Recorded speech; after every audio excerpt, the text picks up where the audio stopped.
gostaria naturalmente de cumprimentar o Sr. Diretor de Programas da RTP2 em nome do Grupo Parlamentar do Partido Comunista Português, dizer-lhe desde já que o PCP entende que o Serviço Público de Televisão comporta custos e que esses custos são compensados pela importância do papel do Serviço Público de Televisão na formação cultural, mas também na formação cívica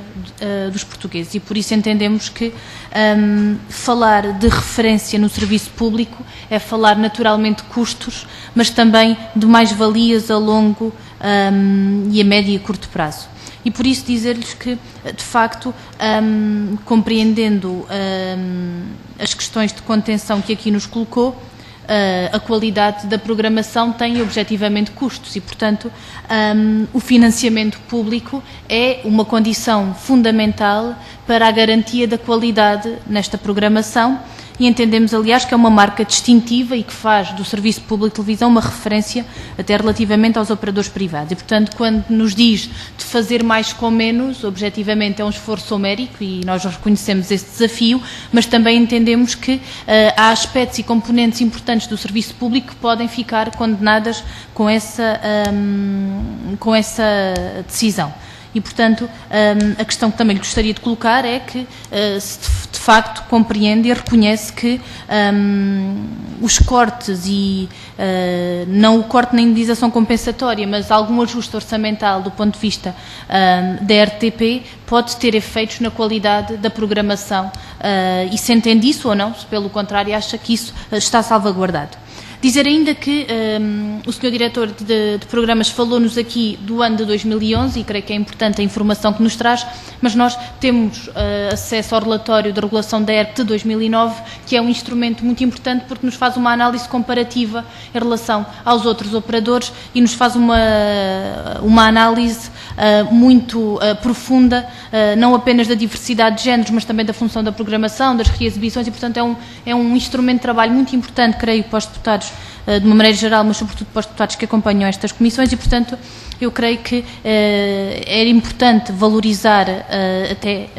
o que está plasmado neste relatório da ERC relativamente a 2009 no que diz respeito à diversidade de géneros e que é de facto a RTP2 que consagra esta diversidade de géneros na programação infantil, nos programas culturais, na programação desportiva, no documentário e também nos magazines informativos. Diz também que no que diz respeito às funções da programação, é a RTP2 de facto que garante maior predomínio para a função do entretenimento e da formação.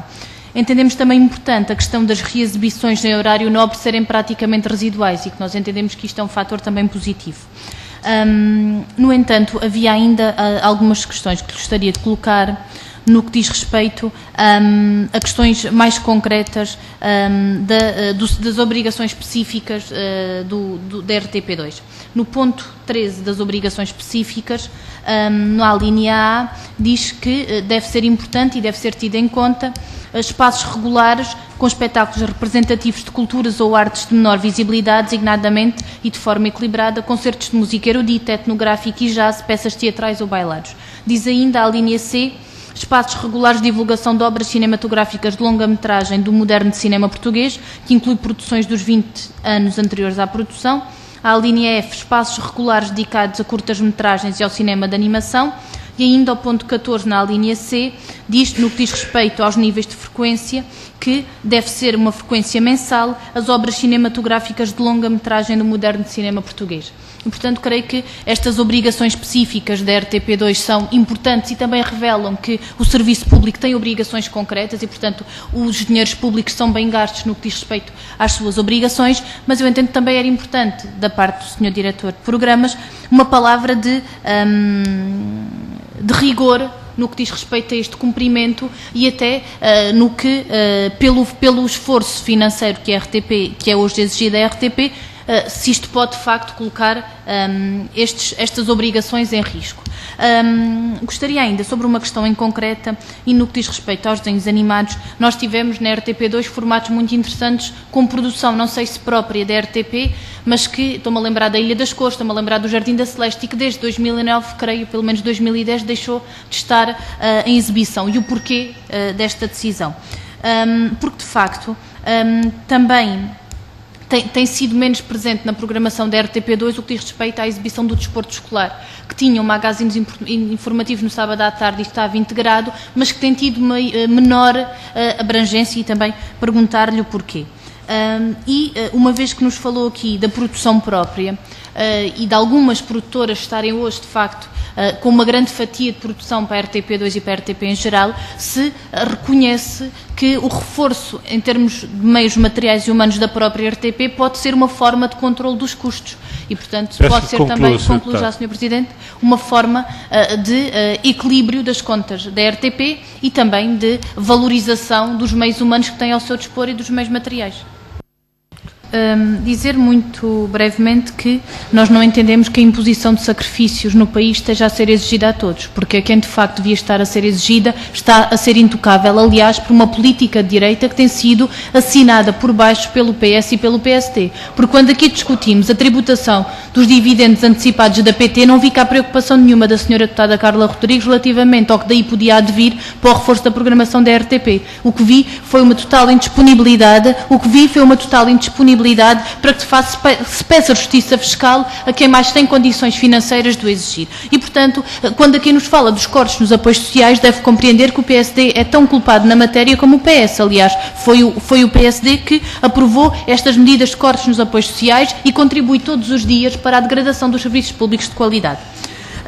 No que diz respeito a isto, e também acho que era importante ficar presente que o PCP entende que a RTP2 tem um papel difícil, mas um papel muito importante de massificação e democratização do acesso à cultura. Porque entendemos que é difícil, num contexto em que uma política cultural assenta sobretudo em critérios economicistas, mas também elitistas, e que hoje é difícil, sobretudo para as pessoas com menos condições financeiras, de ir à ópera, de ir ao bailado, de ir ao teatro, porque de facto isso representam custos muito elevados do ponto de vista da sua economia familiar e, portanto, tenha muitas vezes acesso à cultura através da RTP2. E, portanto, entendemos que, obviamente, as audiências da RTP2 devem ser entendidas também à luz, não de uma educação de públicos e de uma educação de serviço público que devia ser em estreita ligação com uma política cultural que consagrasse e de facto efetivasse o direito à cultura para todos, mas que é de facto um contraponto que nós entendemos que tem esse papel fundamental e por isso entendemos que é importante garantir as condições financeiras para que se possa de facto efetivar. Gostava só, o Sr. Diretor de Programas não colocou a questão do Jardim da Celeste, sobre este problema, se nos pudesse colocar. Nós tivemos recentemente, não tão recentemente, mas creio que há 2 anos, informação do fim da cooperação entre a RTP2 e o DOC Lisboa. E do que nós podemos perceber, o DOC Lisboa terá prescindido do apoio financeiro da RTP2. E a questão que eu gostaria de colocar era se nós poderíamos ter informação do valor em que